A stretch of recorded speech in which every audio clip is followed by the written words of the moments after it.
Professionalism is a non-negotiable if you want to be taken seriously at work, advance your career, and if you want them to make it rain when it comes to your annual pay increase. Yet every day, ambitious professionals make these 5 mistakes that cost them promotions, their reputation, and like I just said, cash in their bank account. The good news is it's really easy to be professional at work. In fact, you don't have to do anything.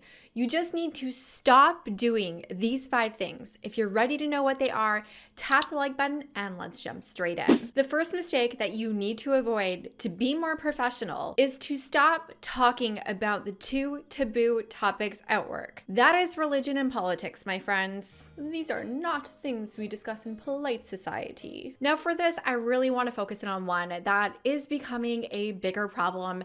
And from a poll that I did recently on my LinkedIn profile, the vast majority of people don't want to talk about at work or in a professional setting, and that is politics. Now, in case you haven't been paying attention for the last few years and you don't have a Twitter account, I'll just say that political conversations have gotten a little bit spicy. Just a tiny bit. Now, straight up, you can believe whatever you want to believe. You can have whatever opinions you want to have. And when it comes to politics, I'm pretty sure that you're not going to change any of them. And this is why it baffles me that anyone walks into work airing their opinions and expecting to change other people's minds. It's not going to happen. And in the cases where it is completely irrelevant to work, it is creating unnecessary distractions, unnecessary conflict, and is even now, as ridiculous as it is, creating toxic work environments. I have had so many of you comment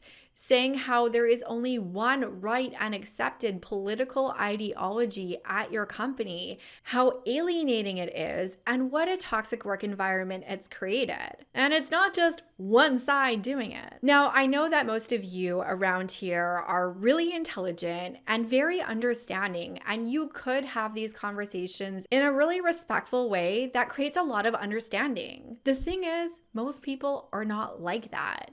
And we need to operate to how most people are. So in my opinion, it's better to leave this one out of the conversation. But I am curious about your thoughts on that one, so let me know in the comments. Now let's go into the second mistake that makes you look unprofessional at work, and that's ignoring work-life boundaries. And one of the biggest ways that this shows up is in oversharing. Like coming into work and telling Patty about the big fight that you had with your partner last night. And you know Patty's gonna go tell everyone. And if you don't know why Patty's gonna be the one to go tell everyone, you need to make sure that you watch my 5 villains at work video after this one. But this might also be prying into people's lives and asking them questions about their personal life that just aren't work appropriate. However, work-life boundaries don't just include the information that you share or that you seek to learn about other people. It also is quite functional. Things like calling people at 8 p.m. and expecting them to jump online to answer a question for you, especially if it's not actually urgent. Another way that the work-life boundary stomp really show up as lack of professionalism is letting your personal opinion of someone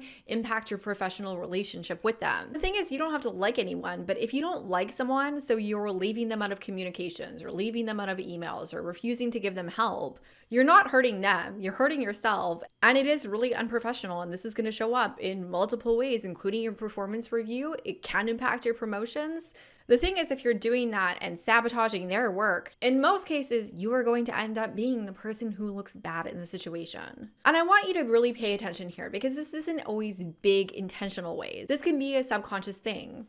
Now, drawing from that one, we need to move into the third mistake that people make at work. And this is such a huge mistake that I really think every professional makes at some point in their career. You need to stay out of the gossip, and specifically the bad gossip. And we need to differentiate that there is good gossip at work and there is bad gossip at work. So the good gossip is things about, is there changes happening in leadership? Is there new initiatives that are coming out? Is there murmurings of an acquisition or a new investment round coming up?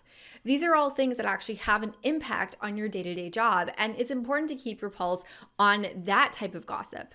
However, it's the personal gossip that you want to stay out of. Are Janet and Brad having a thing? Did Allison get Botox? And oh my God, you'll never believe what Ashley did last weekend. This is the bad gossip that you need to stay the F away from in order to remain professional. Rule of thumb, do not talk poorly about other people on matters that don't relate to work. In fact, I think it's just good to not talk poorly about other people in general, but especially when it comes to their personal lives that have nothing to do with your job, their job, the company, any of that stuff. The thing is when you don't participate in the bad gossip, you are less likely to fall into the bad gossip.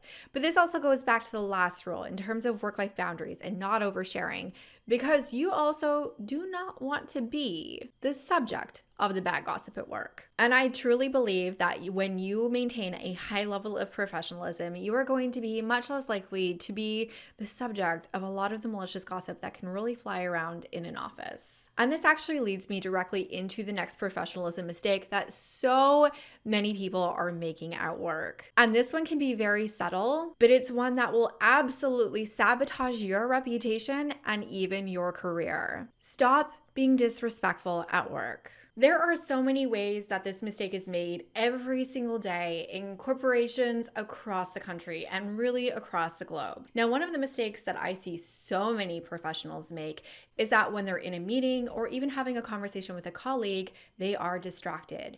They are scrolling their phone. They are answering an email, checking in on a DM that they got. And that is signaling to everyone that they are with, especially the person that they are speaking to, that they don't really respect them and they're not really interested in what's going on. Now, this can also look like being chronically late to meetings. Even if it's just 2 minutes, you are wasting someone else's time. It might be interrupting others, even if you didn't mean to. Pinging your coworkers late at night, just in case they're online, which you know is gonna notify them so they get online. Or maybe with all the relaxation on the dress codes, you decided that sweatsuits are corporate attire these days. Doesn't matter if they're clean or if you're clean. Okay, that's probably not any of you, but it is something that happens in workplaces and awkward conversations need to happen. Now, really, all of these things really come down to workplace etiquette. And this honestly is a lost art. And the thing is with workplace etiquette is when you ignore it, when you abandon it entirely, it is going to have a severe negative impact on your career. Workplace etiquette is really the baseline rules to succeed in your career. And I think this is so important. I'm going to make an entire video on it. So if you're not subscribed already, make sure that you're subscribed, tap the notification bell so you get that as soon as it comes out. But this actually brings us to the fifth mistake that people are making at work. And this is, I think, one of the biggest mistakes, and it makes such a difference. And it truly just means that you need to stop doing one thing. And that professionalism mistake is that you're being negative at work. Let's just be honest here. No one wants to work with a complainer. It's not enjoyable working with people who are negative all the time. In fact, this is something that, again, can construct a toxic work environment. And you don't want to be known as the Debbie Downer in your office that people don't really want to talk about because they just know it's going to devolve into complaining. You don't want to complain about problems. You want to be the one who's known for bringing forward solutions that make a high impact at work. That is what's really going to get you ahead. Now, you guys know that I am here for a rant. So I'm not saying never ever complain. Really what I mean here is that we need to find ways to complain that are most appropriate. And if you just need a rant, have it with someone that you trust, whether it's a coworker who's going to put it in a vault, isn't going to become a Rachel and let everyone know you were complaining, or find a way to deal with the frustration without complaining to coworkers and dragging them into it. Like maybe you have some rant time after work. Now, I do want to note that if you're in a negative or a toxic work environment, or you have recently left one, this can actually be something that it becomes a habit when we do it because it is a coping mechanism for stress at work because complaining actually releases dopamine. Who knew? So if you can begin to cultivate more positivity, this is also going to bring you more into a solution mindset when you are dealing with those frustrations at work that you kind of want to complain about. And I think this is so important. I actually have an entire video on it. So I want you to go and check this one out right now to help you stop complaining at work. But before you go, if this video has helped you, give it a thumbs up. Really helps my channel, makes you my favorite career bestie, win-win situation. As always, my friend, thank you so much for watching. I will see you in the next video. Bye for now.